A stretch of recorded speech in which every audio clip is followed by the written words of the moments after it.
nós estudávamos a classificação das constituições.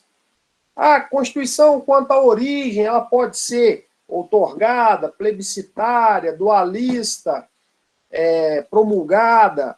Então, a gente estudava a classificação das constituições.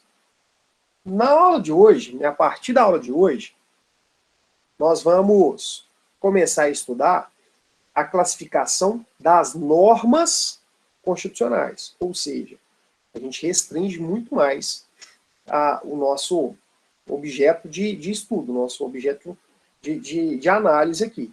Agora, eu não estou preocupado mais com a Constituição em si, com a Constituição toda. A Constituição do Brasil, a Constituição da Inglaterra, o exemplo é a Constituição da Venezuela. Não, agora eu estou preocupado somente com as normas que estão na Constituição brasileira de 88. Certo?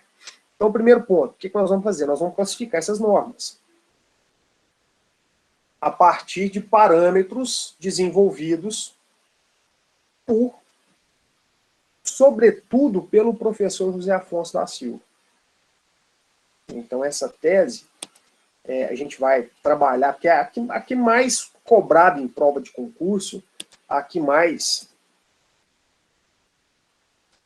é cobrada em questões de concurso, em prova da OAB, é a classificação que foi desenvolvida pelo professor José Afonso da Silva.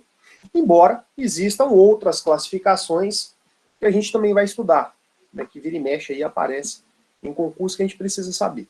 Mas, basicamente, é a teoria desenvolvida pelo professor José Afonso da Silva. E aí, queria chamar a atenção para vocês o seguinte: eu tenho que classificar aquilo que é diferente. Né, aquilo que apresenta algumas diferenças, eu tenho que classificar de forma separada, de forma diferente. E essa teoria, desenvolvida pelo professor José Afonso da Silva, foi baseada numa teoria desenvolvida no direito americano, no direito estadunidense. Né? Por quê?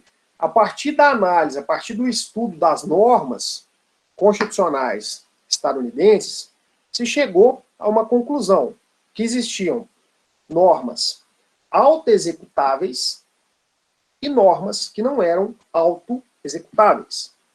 Né? Para ser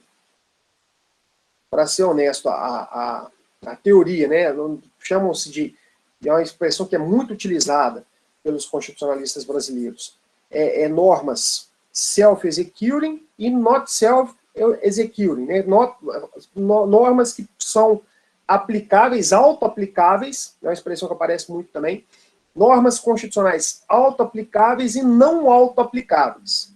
Então isso vem lá do direito estadunidense, do direito constitucional estadunidense. O que o professor Zé Afonso da Silva fez? E aí que demonstra o brilhantismo do professor. Ele pegou essa teoria, trouxe ela para análise, porque o sujeito desenvolveu essa teoria analisando as normas constitucionais estadunidenses. O que ele fez? Trouxe essa teoria para fazer a mesma análise com as normas constitucionais brasileiras. E aí ele aprimorou a teoria e falou assim: olha, essa teoria desenvolvida lá, ela é incompleta para nós aqui. O brasileiro é sempre mais complicado mesmo. Então ele falou assim: olha, a gente não pode simplesmente importar a teoria de lá para cá e aplicar ela dessa forma, que não vai dar certo. Nós precisamos aprimorar, e aqui existe uma forma, uma terceira espécie de norma constitucional. Nós precisamos estudar de uma forma diferente. Então ele pegou essa teoria e aprimorou essa teoria. Eu queria chamar a atenção para vocês o seguinte: eu transcrevi aqui 3 normas diferentes. O artigo 5º, inciso 11, 13 e 32. Eu queria que vocês fizessem a leitura dessas normas e ver se vocês conseguem identificar alguma diferença entre elas. Né? Ou se a eficácia, olha aqui, ó. Nós estamos falando de classificação quanto à eficácia. O que é a eficácia da norma mesmo? O que significa a eficácia da norma? Eficácia, lembra? É a possibilidade de produção dos efeitos para os quais ela foi criada. Então, a norma foi criada para produzir efeito. Se ela tem essa possibilidade de produção de efeito, então ela possui eficácia. Né? Eficácia e aplicabilidade. Então, ó, quanto à produção do efeito da norma, existe diferença entre o que está escrito aqui. E aí eu não quero que vocês... Porque é lógico, vocês vão falar assim, não, o conteúdo é diferente. Lógico que o conteúdo é diferente. Mas eu quero saber, em relação à aplicação dessa norma, se vocês conseguem visualizar, a partir da leitura dessas 3 normas, se existe uma diferença de aplicação. Né? Se você tiver que aplicar o que está escrito no inciso 11 do artigo 5º, no 13 ou no 32, qual que você vai ter mais dificuldade e qual que você vai ter mais facilidade.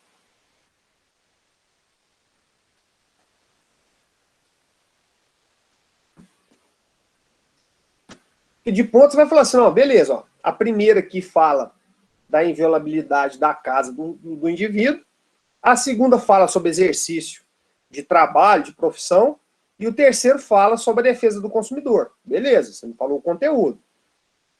Mas e aí, para a gente poder aplicar esse conteúdo? Qual o assunto aqui que vai ser mais fácil de ser aplicado e qual o assunto que vai ser mais difícil, vai ser mais complicadinho de ser aplicado?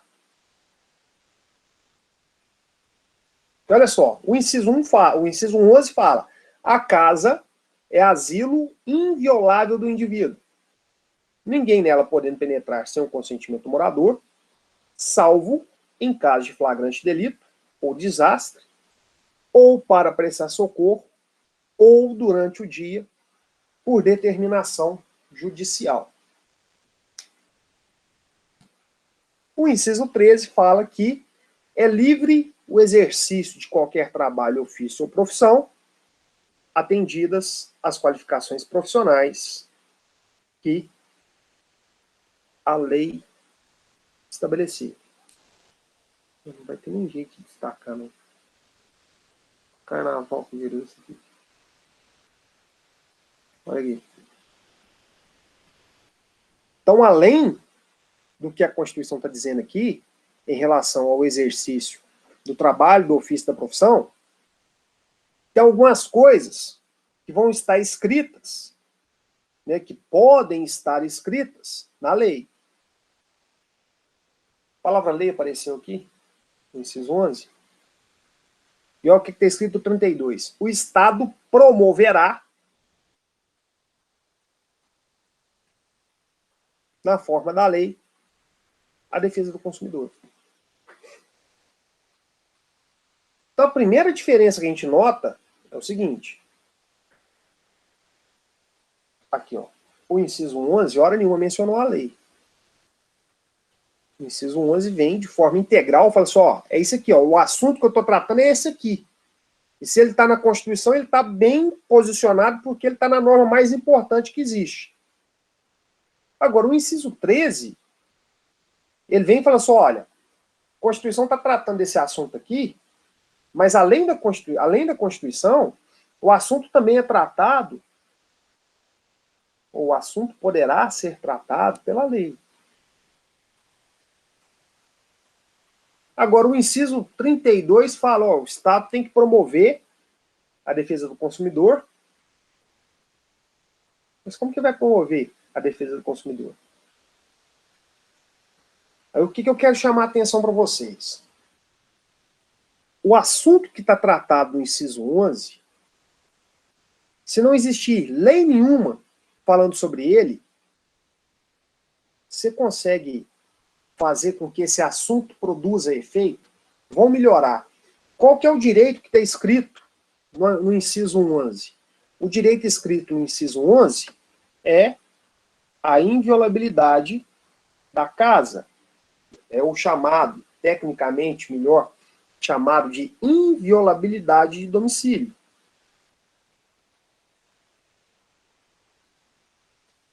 Então, o assunto tratado aí no inciso 11 é a inviolabilidade É a inviolabilidade do domicílio.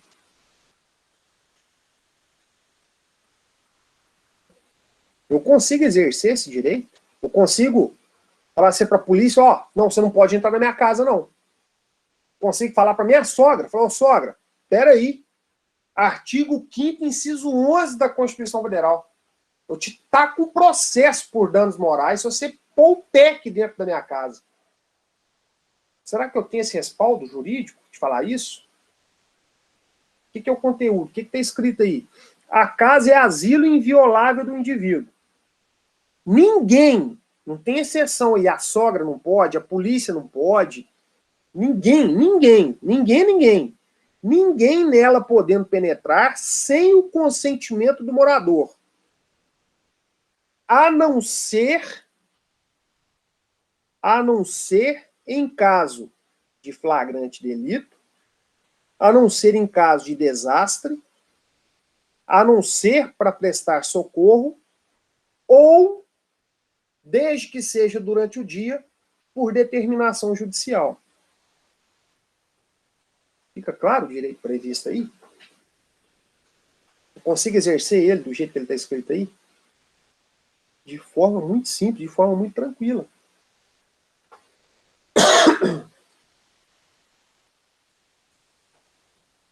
Olha aí, o texto do artigo 5º, inciso 11, né, o texto do inciso 11, ele vem e fala assim, olha, regra, ninguém pode entrar na casa do morador sem a autorização dele. E aí, ele vem e estabelece algumas exceções. Ó, mas não é um direito absoluto também. Pode entrar sem a autorização dele se ele estiver em flagrante delito, se acontecer algum desastre, ou se for para prestar socorro, ou ainda, mesmo que ele não esteja em flagrante delito, mas se existir uma suspeita dele estar praticando algum crime, ocultando algum produto de crime lá dentro, né, desde que seja durante o dia, por determinação judicial, mediante o famoso MBA, o Mandado de Busca e Apreensão. É o famoso pulão. Então, olha, o inciso 11, texto, a norma do inciso 11, a gente consegue ler e a gente consegue compreender e consegue, principalmente, né, no nosso exemplo aqui, ó, aplicar. Eficácia está relacionada à aplicação dessa norma. Agora, olha a diferença da aplicação da norma do inciso 11 para a aplicação da norma que está escrita no inciso 13 do artigo 5º. Qual que é o direito que está escrito aqui no inciso 13? É livre o exercício de qualquer trabalho, ofício ou profissão. Beleza. A liberdade de exercer qualquer tipo de trabalho, qualquer tipo de ofício ou qualquer tipo de profissão.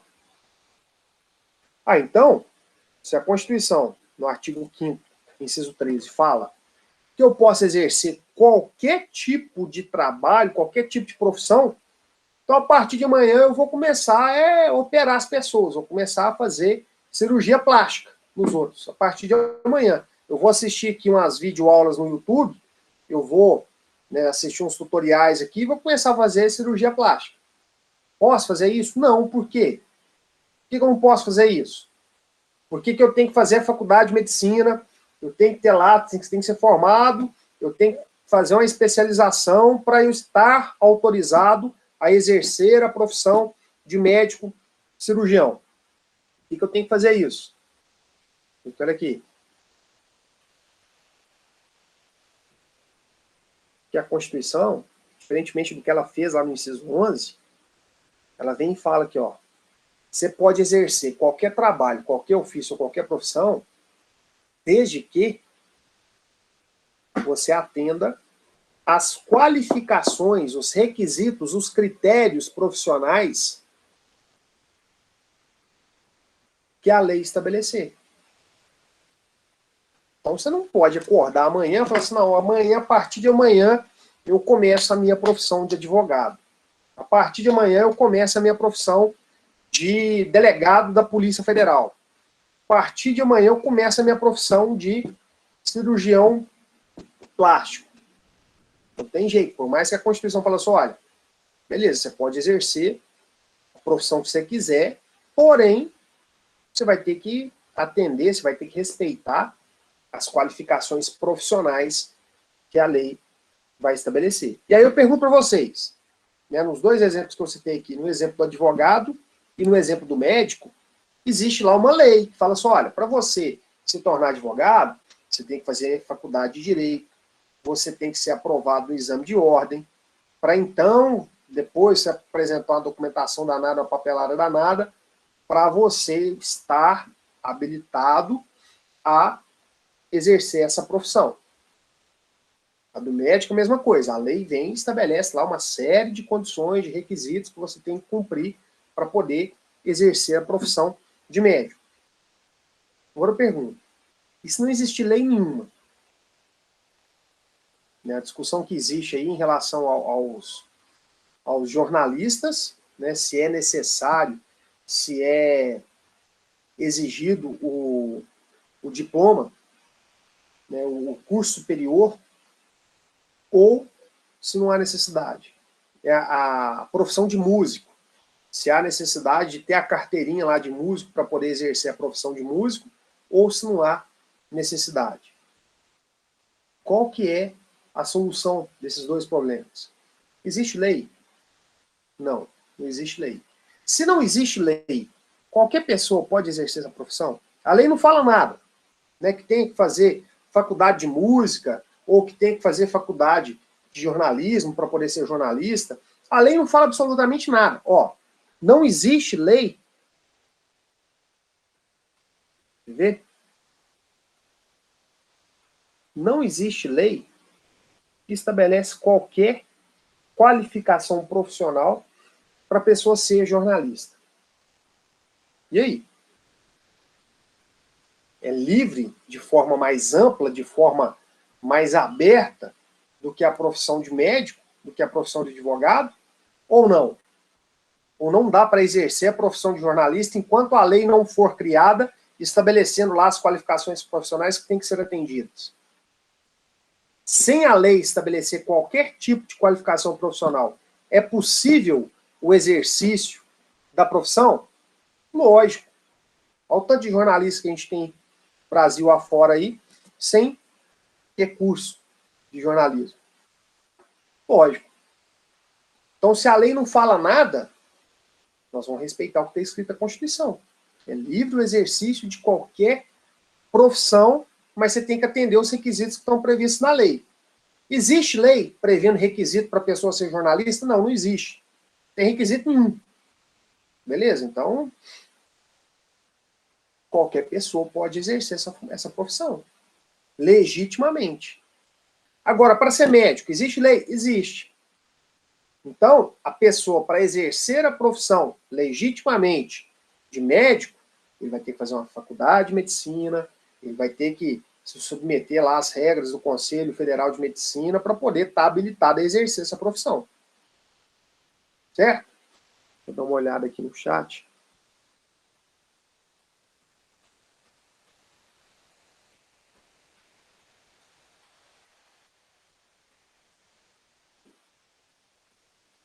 Isso. Beleza, beleza, beleza. Então vamos lá. Agora, o último inciso, né, que realmente é o mais complicadinho. Porque o primeiro, ó, ele vem e te fala tudo. Né, com relação à produção de efeito, tá tudo aqui, ó, no 11. O 13, ele fala assim, ó, eu estou trazendo aqui qual que é o direito, mas esse direito trazido aqui, ele pode ser especificado lá na lei. Então, no 11 aqui, eu tenho a Constituição, mais a lei. Ou melhor dizendo, eu tenho a Constituição e posso ter mais a lei. No caso do médico, no caso do advogado. No caso do jornalista, eu tenho só a Constituição. Agora, olha o 32. O Estado promoverá, na forma da lei, a defesa do consumidor. O que o Estado está falando aqui? Qual que é o direito? Nós identificamos o direito previsto no inciso 11 é a inviolabilidade do domicílio. O direito previsto no inciso 13 é a liberdade de exercício de qualquer trabalho, ofício ou profissão. Qual que é o direito previsto no inciso 12? O direito previsto no inciso 12 é a defesa nas relações de consumo. Esse é o direito.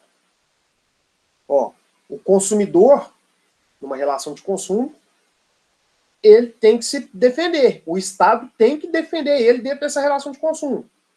Ele é a parte mais vulnerável. Então, se eu vou lá comprar um notebook nas Casas Bahia, o Estado tem que me defender. O Estado vai me defender. Como que ele vai me defender? De que jeito? Quais os direitos que eu, consumidor, que vou lá nas Casas Bahia comprar um notebook, como que eu vou me defender? Quais os direitos que eu tenho ao chegar lá? Chegar lá, a vendedora vira para mim e fala assim, aqui, nós só podemos te vender um notebook se você comprar um sofá de sucupira. Última geração aqui agora. Ó. Tem 32 anos que ela está aqui na loja, ninguém até hoje comprou. Né? Eu estou vendo aí que você está desesperado, precisando comprar um notebook para poder trabalhar. Mas eu só posso te vender esse notebook aqui, que você amou de paixão, se você comprar esse sofá aqui de sucupira. Vai ter que comprar um sofá de sucupira. Ó, mas é confortável que só. Você não acredita, não. E aí? Eu, como consumidor, o que eu vou ter que fazer? Aí eu falo assim, não, mas peraí. Esse trem tá errado. O negócio tá errado. Esse trem tá errado porque tá escrito lá na Constituição que eu tenho o direito de me defender. Aí o vendedor vai rir, vai olhar pra minha cara, vai rir e vai falar assim, que se defender de quê? Se defender como? Se defender contra quem? O que é o problema dessa terceira norma aqui, ó? Se a lei não existir, gente, se a lei não vier respondendo essas perguntas todas que eu fiz, se defender como, se defender de quem, quais os direitos que eu tenho nessa relação de consumo, se não for criada essa tal da lei mencionada aqui, não tem gente fazendo nada disso. Tá vendo a diferença? Eu tenho o direito de exigir que o Estado me defenda nas relações de consumo? Tem, tá escrito aí, ó. Tá escrito que o Estado vai promover a minha defesa nas relações de consumo. Que ele vai me defender toda vez que eu for lá nas Casas Bahia comprar um notebook. Toda vez que eu entrar na Vivo para poder contratar um plano de internet. Então o Estado vai promover a minha defesa. Mas de que jeito que ele vai fazer isso? Na forma da lei. Então, eu vou ter que buscar a resposta a essas perguntas na lei. E aí eu faço a mesma pergunta para vocês. E se a lei não existir, olha aqui, a gente fazer um parâmetro. Se não existir a lei, no inciso 13, que fala da liberdade de exercício de qualquer trabalho, ofício ou profissão, se a lei não existir, eu posso exercer o direito, não posso? Eu lembro o exemplo do jornalista. Não existe nenhuma lei que exige que o jornalista seja formado em comunicação social, em qualquer outra coisa que seja, não exige nem curso superior para o cara exercer a profissão de jornalista. E aí, qualquer pessoa pode exercer? Pode. Analfabeto pode exercer a profissão de jornalista? Ué, se ele conseguir algum veículo de comunicação maluco aí para poder contratar ele, pode exercer a função de jornalista. Cadê? Onde que está proibido? Então, ó, no inciso 13, se a lei não existir, é possível o exercício do direito. Agora, no inciso 32, se a lei não existir, não tem jeito de exercer o direito. Tá vendo? Se a gente está falando de eficácia, se a gente está falando de produção de efeito pela norma, então várias conclusões importantes nós já conseguimos tirar a partir da leitura desses três incisos, a partir da leitura dessas três normas constitucionais. A primeira não fala nada sobre a lei. Bom, então, se a lei vier criando uma outra hipótese, né, imagina só, vem lá uma lei falando, ó, a casa é asilo inviolável do indivíduo, ninguém nela podendo penetrar sem o consentimento do morador, vírgula, salvo em caso de pedido desesperado da sogra. Imagina só, se vier uma lei dessa forma, com esse conteúdo. Graças a Deus, existe o inciso 11, artigo 5º da Constituição, que, se aparecer uma famigerada lei com esse conteúdo, essa lei, para nossa alegria, vai ser considerada inconstitucional. Tá vendo? Vai ser uma lei inconstitucional. Por quê? Porque o inciso 11, artigo 5º, já trouxe as suas próprias exceções, né, já trouxe a flexibilização desse direito e não permitiu que a lei fizesse isso. Então, a lei que venha limitar o direito que está previsto no artigo 5º, inciso 11, vai ser considerada inconstitucional. Agora, as outras duas normas, diferentemente do inciso 11, já fazem menção à lei. Atendidas as qualificações profissionais que a lei estabelecer e o Estado promoverá, na forma da lei, a defesa do consumidor. Então, a lei já aparece nessas outras duas formas. E aí, qual que é uma outra conclusão importante que a gente tira da leitura do inciso 13 e do inciso 32? No 13, se não existir a lei, é possível eu exercer o direito, e exercê-lo até de forma mais ampla do que se a lei existisse. E no inciso 32, se a lei não existir, não é possível que eu exerça o direito previsto na norma constitucional. Certo? Então, ó, com essa análise, vai ficar... Se você conseguiu acompanhar o raciocínio, né, que eu acho que muito simples aqui, da análise dessas três normas previstas no inciso 11, 13 e 32 da Constituição, a gente depois, na próxima aula, vai ter facilidade em conceituar o que é uma norma de eficácia plena, o que é uma norma de eficácia contida e o que é uma norma de eficácia limitada.